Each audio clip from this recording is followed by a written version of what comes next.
It's not just radio, it's Rockland World Radio.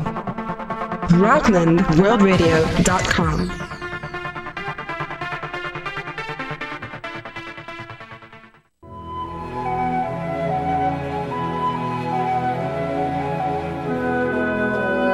Until next time, remember to live a more joyous life.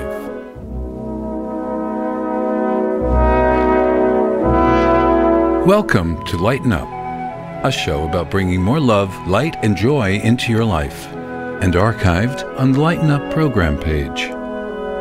Please join us in the chat room by clicking on the chat room icon located on the left-hand side of our menu bar. Now the host of Lighten Up, Isabel Merians. Welcome to Lighten Up with Isabel, your good news show, your alternative to many programs, unfortunately, that don't bring good news. Today, I have some really wonderful news for you. First of all, I'd like to tell you that charitable giving in the United States for the year 2014 was at its highest level ever in history. The next thing I want to tell you is that the Pope's encyclical, which is really quite wonderful, has been published as a book and is now going to be on sale. I've been reading the book.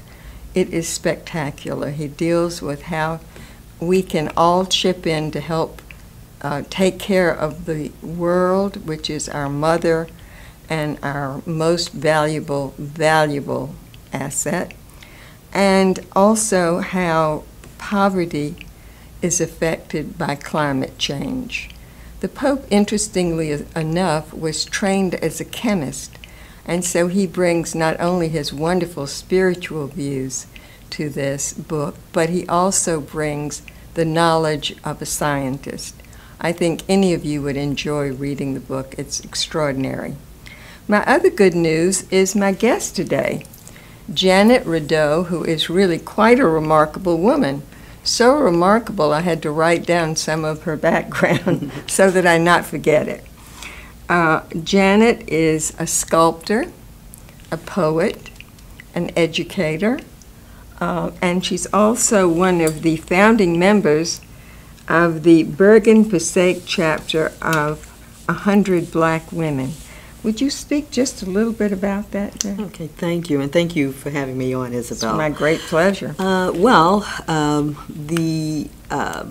Bergen-Passaic chapter of the National Coalition of 100 Black Women is an advocacy group for women and girls in which we reach out and network with like-minded women's organizations for the efforts put forth in the areas of health, education, financial stability, and things of that nature. And we network, as I said, with like-minded organizations, the Girl Scouts, YWCA, League of Women Voters, some of the other sororities, Deltas, AKAs, advocating for women and young girls. I know you also do a lot of mentoring with young girls of high school age. Would you speak a little about that? Well, in my role as a member of the Bergen-Passaic chapter, I presently sit as the chair of the Role Model Program. Oh, wow. And one of our initiatives is to mentor and help educate our young women and help empower them. That's wonderful. And so we mentor young ladies from Dwight Morrow High in Inglewood, the academies in Inglewood, Teaneck High, Bergenville, and neighboring schools. We don't turn down any of our young ladies who That's are wonderful. interested in coming to That's our program. Well, I think that's wonderful. Now, as a performance poet, perhaps you'll explain a little bit to the audience what the difference between a performance poet is and a poet. Okay. Well, with performance poetry, you not only write the poetry, but you like to bring the poetry to life. So, so it's not a still recitation of a poem, but it's the poem with the energy of the poet involved in it.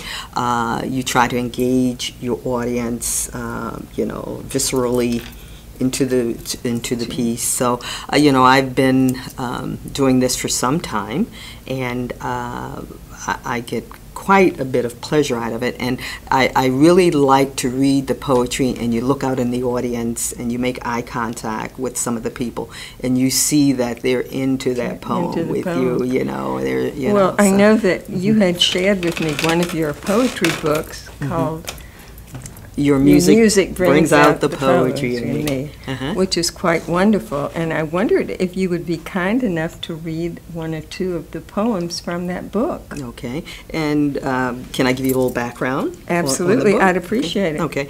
Well, the book itself came about through my writing. I always have music on when I'm writing, very softly, very quietly. I love jazz, and I'm into music. A lot of my friends are jazz musicians, and over a period of time, I've been listening to music, and a poem would be embedded in the music. You know, not that it was said or anything, but the music gave me that poem, and I began to listen, and so I ran and started writing it down, and it got to the point that I was doing these full poems. They were finished. At best, I just need to edit, but and that's how I got the title of the book, Your Music Brings Out the Poetry in Me, because there is a song in which this poem was embedded, and for some reason it was released to me, and I was able to release it to everyone else, and it developed itself into a chapbook. And now I'm going to redo this chapbook, which has done very well with some of the local musicians. And I'm going to redo the chapbook and include a CD in which I will pick about 4 of my favorite poems. And when I say favorite, poems that I get a lot of requests to do when I'm doing the poetry readings. I had the opportunity to do some reading at the Cape May Jazz Festival, and it was really a lot of fun. So if you would like, I would love to do, there's a piece on Nina Simone. I'm a big Nina Simone fan. She's wonderful. Yeah, I used to follow her all over back in the day when I was in college and so forth. And she has been a big influence on my writing and my music as well. And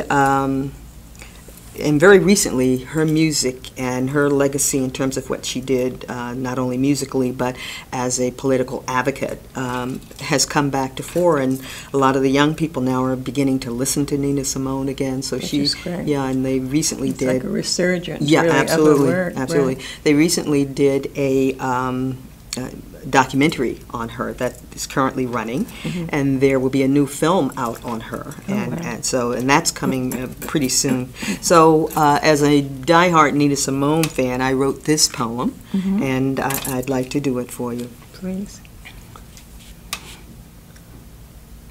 You ain't never been blue, no, no, no, child.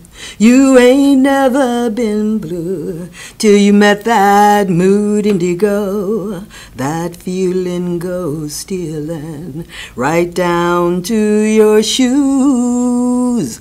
That's why I sit here and sigh. Go long blues. The rhythm goes on and on and on in my head, my head. The beat moves in 8-note time while Nina sings. The keyboard flickers under the magic of her fingers, moving me through her song. Black is the color of her true love's hair, and wild is the wind. 4 women drinking lilac wine, telling their man, hush now, don't explain, while Nina sings on and on. She knows that either way we lose, and sea lion woman cries in mood indigo blues. Talent unsurpassed, and I am hypnotized by her sound.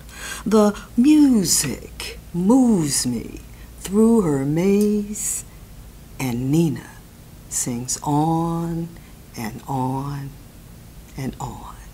Oh, bravo. That's beautiful. That's really beautiful. Thank you.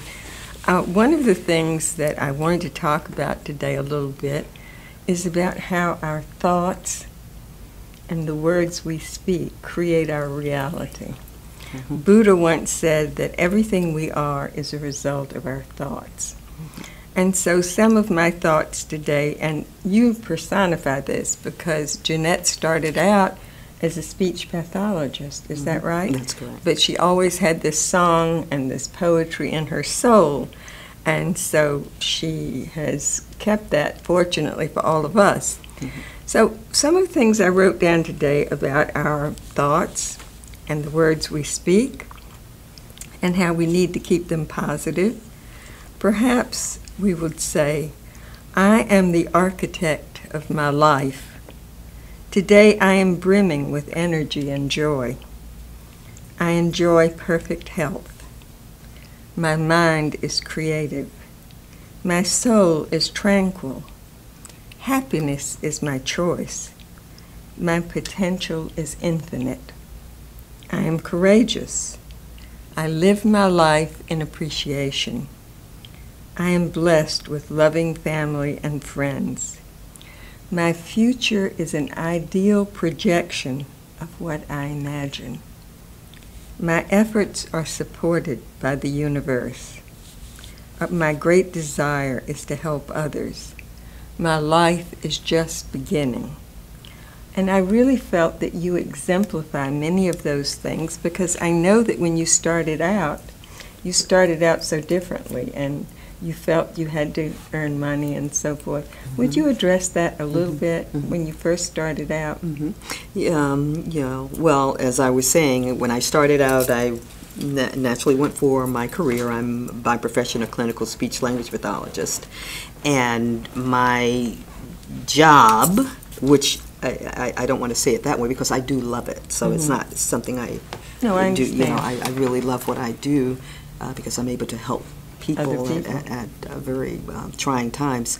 But I knew I wanted to be in the arts. My heart was always in the arts, but my mind said, you know, you have to go to college and make some money. You have brothers and sisters behind you who want to go to college as well, and I had a single mom trying to raise all of us. So, you know, I had an opportunity to go. Were you the eldest child? No, I wasn't, but fortunately I was able to get a full ride through college, and I've always felt that I had to give back because someone gave to me, and it was a blessing to me, and I've managed to keep that not even in the back, but in the forefront of my head, that you know, someone gave me an opportunity. And I think my mentoring and all of that is wrapped up in that, because I get such a pleasure when I see the young ladies succeeding and doing and discovering. So it's a lot of joy. So it's not anything that I do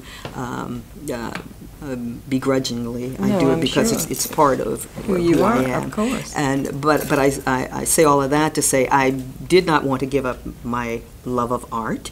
I'm a sculptor. I do and have performed, not performed, but presented in major museums, the Brooklyn Museum, a couple of museums in D.C. I do stone. I've sold all my work, but I'm not productive at this point. Because well, you are productive, just in different areas. Yeah, well, the muse of the writing God came over, and I had to learn early on. I was trying to do both of the things, and it wasn't working. And plus, at that time, I had a full-time job as well, and it wasn't working. And I grew into understanding that when that energy comes, when the writing energy comes, you go with that, you flow with that. Absolutely. And then when the other things come, you go and you flow. And fortunately, I've been able to produce enough to now present a couple of books. I was talking about my project with a children's book of poetry. That is very interesting. I know that you're doing something called, the children's project is called? It's called Picture Me in a Poem. Picture Me in a Poem, and I think that's such a fascinating thing that you're doing. And with that, you know, youngsters love to write, you know, and you'll be surprised the talent that you find in elementary schools and the junior high and high school. Those kids are absolutely fabulous. So in working with a friend, Sharon Bernstein, and her program. Well, so that the viewers know, Sharon Bernstein is the founder of the Defining Moment Foundation, and you can speak a little bit about that. In working with her, you know, she approached me, Jeannette, could you come in and maybe do a poetry workshop with my little ones? And the kids range from 5 to about 12, and it started off with me just having this one poem, Picture Me in a Poem. And once I read it, and I said, you know, this poem really is inviting children to write.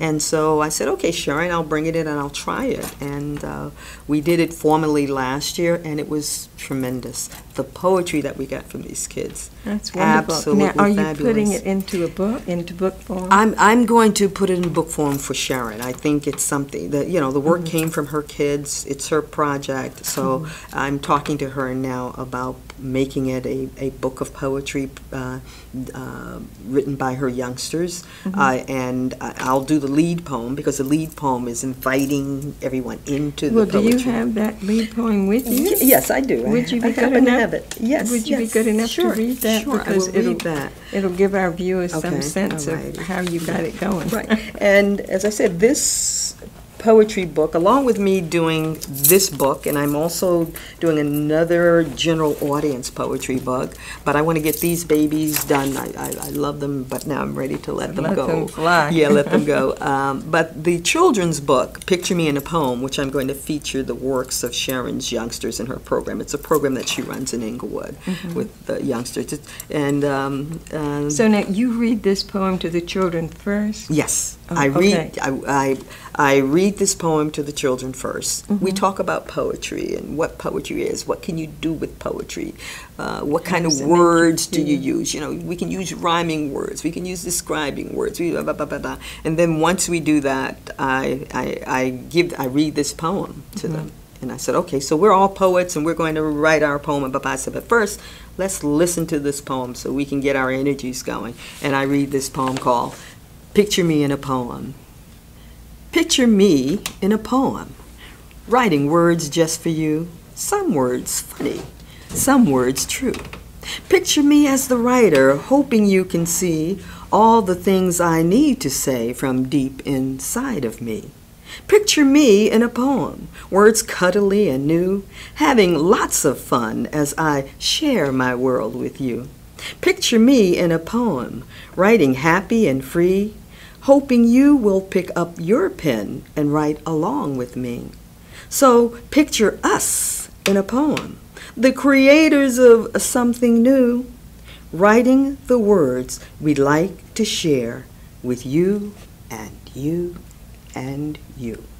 It's fun. That's And- definitely fun. Yeah, and then from the that kids- point, I pass out papers that have like picture cues and whatever, and we start writing, you know. And do they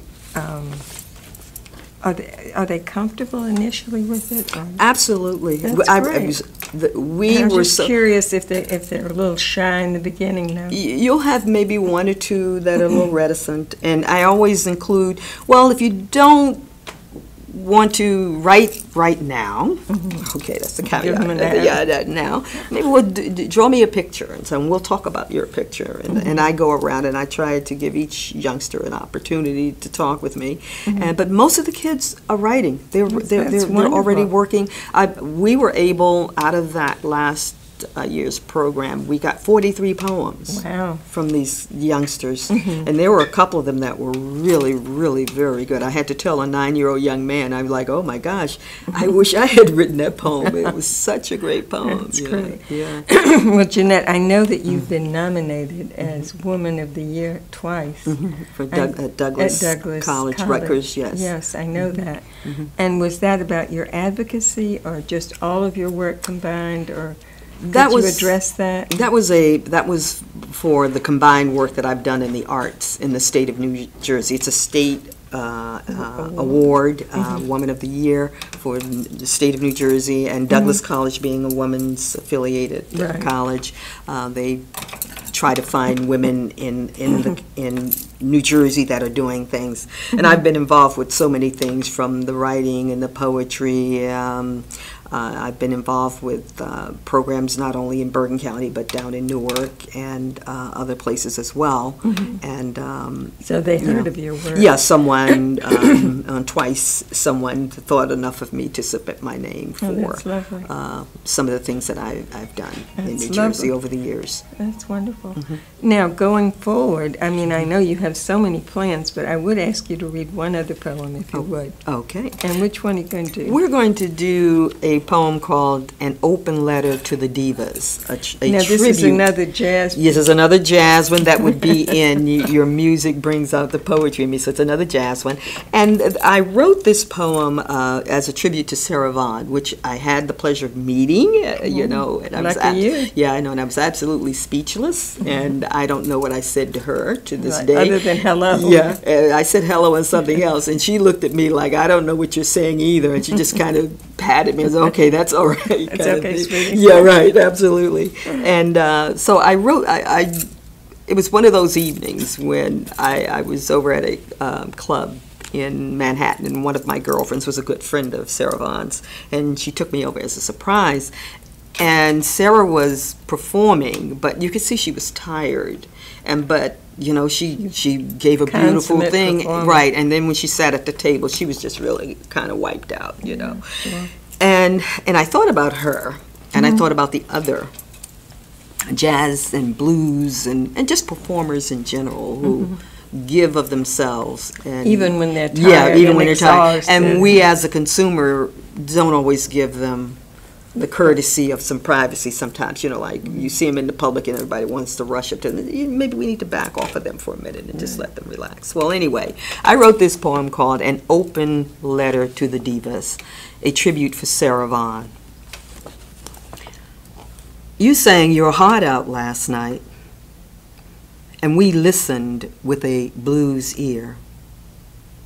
You lifted us to heights unknown, only to let us down in pain, laughter in tears. You cried through a blue blues note and told of our lives. And we cried on a common note. Then you smiled. The music moved us into a different groove, and you sang your heart out last night. And on many other nights, on lonely, dusty roads in isolated towns, bone-weary, doing one-night stands in dark, smoky places as the night rhythms of the jazz joints played in the stale air. Dusty smells, the rustle of the crowd, clinking glasses, hushing voices. Music from an old jukebox fades in the distance. Spotlight. Center stage, and again you make us lose ourselves in the haunting lyrics of a song. Flashbacks into the deep recesses of our minds as you relieve us of our pain, as you in front of our eyes relive your pain. And you sang your heart out last night, cried through a blues blue mellow note while we listened with a blue blues heart. It's lovely. Thank you. Really extraordinary. Thank you. I think we're going to hear a lot more of this lady in the future.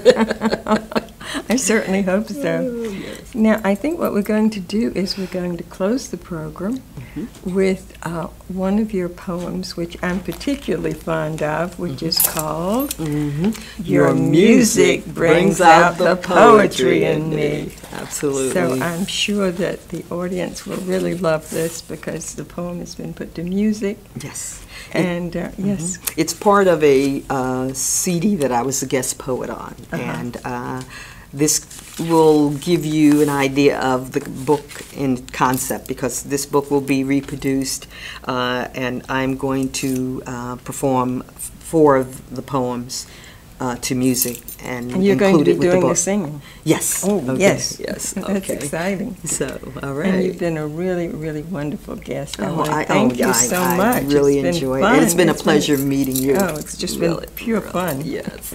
So I Okay. think now we'll just listen to that poem on set to music. Okay. Sitting in the dark, head bobbing, toe tapping, moving to the rhythms and riffs. Horns wailing, strings engulfing, drums pumping out the beat as the piano sings through the strings of its keys. The air electric with the movement of the sounds surrounding and soothing me within its harmony. I listen with anticipation. I listen with a pure ear to the sounds, to the inflections, to the intonations of the music of the moment.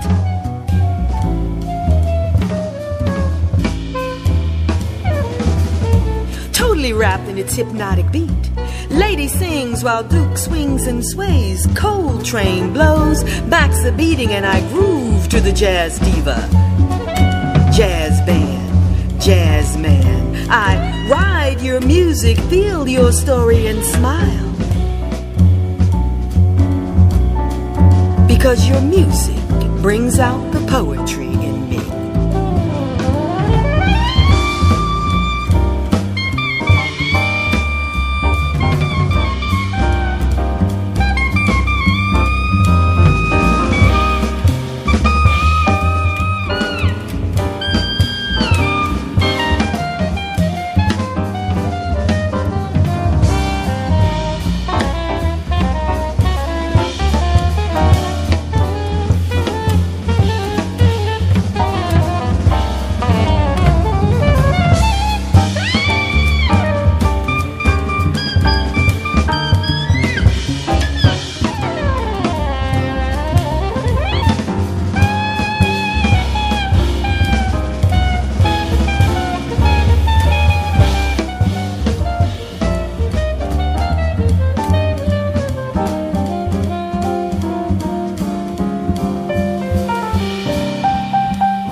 In its hypnotic beat, lady sings while Duke swings and sways.